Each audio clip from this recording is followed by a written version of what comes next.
안녕하세요, 신하스입니다. 지금 베트남 파크 하얏트 사이공에 놀러 왔는데요. 이번에 여행용 카메라로 DJI 오즈모 360을 들고 왔습니다. 따끈따끈한 신제품이죠. 원래 DJI 하면 고프로보다 훨씬 좋아진 DJI 액션 5 프로나 지금 이 영상을 찍고 있기도 한데 1인 크리에이터들 똑딱이에서 다 흡수해버린 포켓 3가 유명하잖아요. 그것보다 원래 더 근본은 드론이기도 하고요. DJI가 핫셀블라드 인수 이후로 출시하는 폼팩터마다 다 원탑을 찍어버리고 있는 와중에 이번에는 360도 카메라까지 출시를 해버렸습니다. 이번 영상에서는 제가 DJI 오즈모 360 사용하면서 느꼈던 점들에 대해서 말씀을 드려볼게요. 일단 디자인 같이 볼까요? 전면에는 두 개의 버튼이 있고 오른쪽엔 전원 버튼, 왼쪽에는 배터리와 마이크로 SD카드 슬롯이 있으면서 고무 패킹도 되어 있습니다. 360도 카메라인데 방수 기능이 들어갔다는 얘기죠. 10m까지 방수가 가능하고요. 마이크로 SD카드 슬롯이 있긴 하지만 내장 메모리도 105GB 탑재되어 있습니다. DJI가 오즈모 액션 시리즈에서도 내장 메모리를 탑재하는 시도를 한 적이 있는데 저는 이런 부분 나쁘지 않은 변화인 것 같아요. 참고로 이 배터리는 DJI 오즈모 액션과 호환이 됩니다. 1950mAh 용량을 갖고 있어요. 제품 딱 봤을 때 어떠신가요? 굉장히 작고 컴팩트합니다. 이번 베트남 여행에 들고 오진 않았지만 제가 역시 갖고 있는 인스타360X5가 길쭉하고 디스플레이도 세로 폼팩터인 것에 비해서 DJI는 디스플레이도 가로형으로 되어 있고 전체적으로 좀 더 작아요. 무게도 들어보면 훨씬 가볍습니다. 이게 183g으로 현존하는 소비자용 360도 카메라 중에 가장 가볍다고 하네요. 세로 폼팩터가 아니라 가로 폼팩터면서 무게도 가볍다 보니까 한 손에 쥐어지는 이 무게감이 진짜 좋습니다. 그러면서도 화질은 또 역대 최강을 찍어버렸는데요. 디자인 같은 거 다 밀어두고 화질 자체가 너무 좋았어요. 핫셀블라드 인수 이후에 DJI 센서 기술력 장난 아니잖아요. 요거 찍고 있는 오즈모 포켓 3에서도 만족했었고 오즈모 액션 5 프로에서도 만족했었던 만큼 이번 오즈모 360도 화질 자체가 너무 만족스러웠습니다. 약간 흐린 날이지만 색 표현 무너지지 않고 좋네요.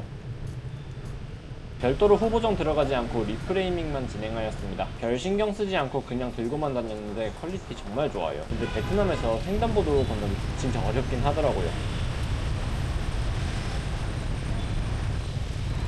실외뿐만 아니라 밝은 실내에서도 당연히 잘 나옵니다. 덕분에 이번 베트남 여행에서 쏠쏠하게 잘 찍고 왔네요. 일반 초광각 렌즈로는 구현해지지 못할 화각들도 편하게 촬영할 수 있어서 좋아요. 여기는 지금 파크 하얏트 서울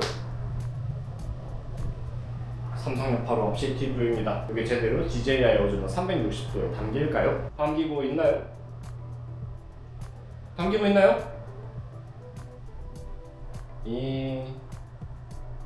멋있다. 나도 이런 곳에서 매일 살고 싶다. 돌아가고 싶지 않아요. 카메라에서 가장 중요한 게 이미지 센서잖아요. 일단 오즈모 360은 활용하는 이미지 센서 면적 자체가 다른 360도 카메라들에 비해 역대급으로 넓게 설계되었는데요. 그동안의 360도 카메라들은 일반 카메라들에 탑재되는 직사각형 이미지 센서를 그대로 사용했지만 이번에 DJI 오즈모 360은 업계 최초로 정사각형 이미지 센서를 채택했다는데요. 생각해보면 당연하죠? 일반적인 영상과는 달리 360도 영상 이미징은 동그랗기 때문에 일반적인 직사각형 이미지 센서는 센서 전체를 활용하지 못하고 이 모서리 부분 낭비하는 부분들이 생길 수밖에 없는데 DJI가 360도 영상만을 위해서 설계한 정사각형 센서 덕분에 같은 1인치 이미지 센서인데 화질은 물론이고 발열과 무게까지 잡을 수 있게 되었습니다. 이미지 센서 크기도 커지면서 그 촬영 효율도 좋아져 버리니까 화질이 좋을 수밖에 없다는 거죠. 거기에 10비트 색상을 지원하고 디로그 M까지 지원을 하니까 역광 상황이나 실내 저조도 상황에서도 디테일 무너지지 않고 괜찮게 촬영할 수 있는 점도 좋았어요. 오즈모 360 사용하면서 저조도 상황에서 스트레스 없는 점이 가장 좋았습니다. 그냥 빛이 없어도 좋아요. 밤에 그냥 걸어 다녀도 이 정도 크기에 이 정도 퀄리티 정말 감사한 수준입니다. 후보정 스텔라이저도 안 먹인 상황인데 손떨방 괜찮지 않나요? DJI가 정말 괴물을 만들어낸 것 같아요. 신호 잡으려고 갑자기 뛴 상황인데 저조도에서 이 정도 손떨방 정말 놀랍습니다.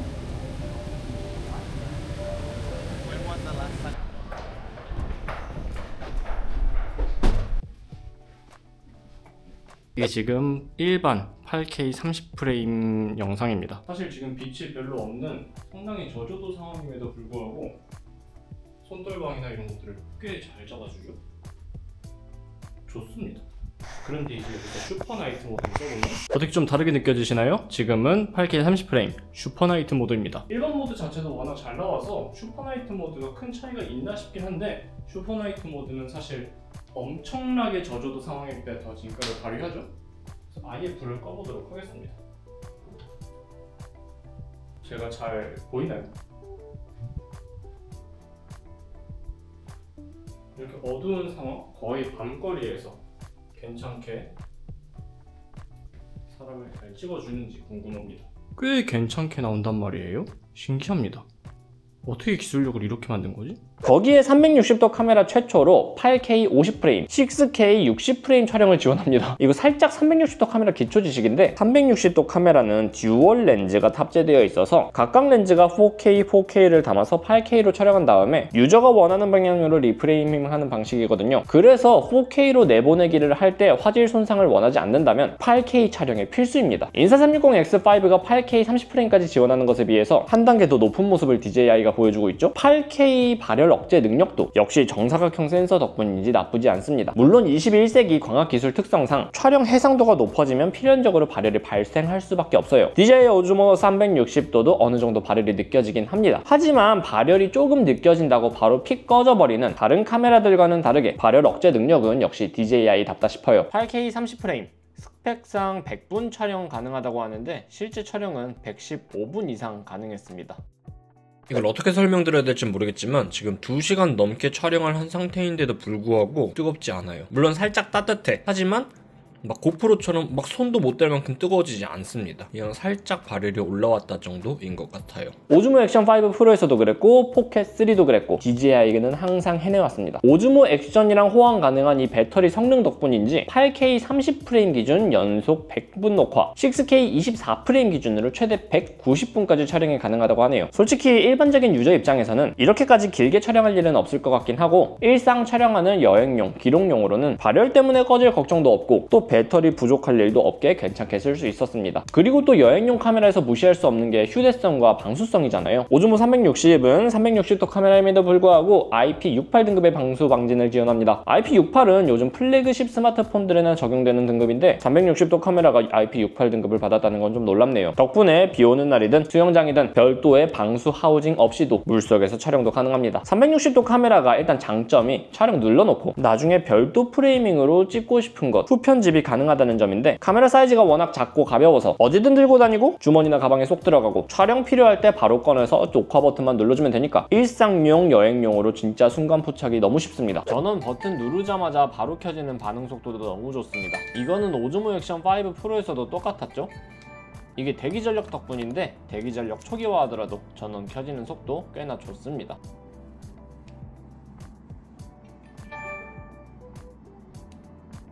애초에 대기 전력 소모량도 엄청 적어서 전원 켜지는 속도는 스트레스 안 받으셔도 될 것 같아요. 그러면서 오즈모 액션 시리즈랑 동일한 마그네틱 마우트도 쓸 수 있거든요. 기존 오즈모 유저분들은 DJI 생태계 그대로 쓸 수 있다는 점도 장점입니다. 지금 이 영상을 찍고 있는 DJI 마이크 역시 오즈모 360에서도 역시 원터치로 사용 가능합니다. 기본 내장 마이크도 얼추 준수한 편이긴 하지만 360도 카메라의 경우 얼굴 바로 앞에서만 촬영하는 게 아니잖아요. 셀카봉을 길게 늘려서 촬영하거나 주변 소음이 심한 경우에도 역시 DJI 마이크 그대로 활용할 수 있다는 점이 좋았습니다. DJI 미모 어플 또한 그대로 사용 가능한데요. 360도 카메라 같은 경우에는 일반 카메라와는 다르게 영상을 촬영한 다음에 그 영상을 후편집하는 과정도 필요하기 때문에 전용 어플의 직관성도 상당히 중요하다고 생각을 하는데요. DJI 미모 어플도 이 부분에서 초보자분들도 헤매지 않고 상당히 직관적으로 편집할 수 있게 만들어져 있어서 좋았습니다. 거기에 포켓 3와 액션 5 프로에서 쏠쏠하게 사용했었던 피부 보정이나 동영상 형태 리키파이도 진짜 잘 먹힙니다. 약간 무섭긴 한데 중국 기업들 안면인식 기술 AI 정말 굉장합니다. 지난 몇 년 사이에 유독 엄청나게 발전한 것 같아요. 그리고 또 한 가지 장점, 360도 카메라뿐만이 아니라 싱글 렌즈 활용도, 그러니까 일반적인 DJI 액션캠처럼 활용할 수 있는 점도 좋았습니다. 센서 크기 자체가 커지면서 싱글 렌즈 모드도 꽤나 괜찮게 나와요. 일반 모드로는 155도 촬영각에 5K 60프레임까지 지원하고 부스트 모드로는 170도 촬영각에 4K 120프레임까지 촬영이 가능합니다. 싱글 렌즈라고 하더라도 촬영 도중에 전면, 후면 전환도 가능해서 편리한데 이게 딜레이도 적어서 상당히 편리하게 액션캠 대용으로 활용하기도 좋습니다. DJI가 이번에 진짜 괜찮은 360도 카메라 출시해준 것 같아요. 이번에 베트남 여행 다니면서 상당히 마음에 드는 것 같습니다. 영상 도움이 되셨다면 좋아요와 구독, 알람 설정 부탁드립니다. 여러분들의 좋아요, 구독이 제 다음 컨텐츠들에게 큰 힘이 됩니다. 시청해주셔서 감사합니다. 지금까지 시나스와 DJI 오즈모 360이었습니다. 감사합니다.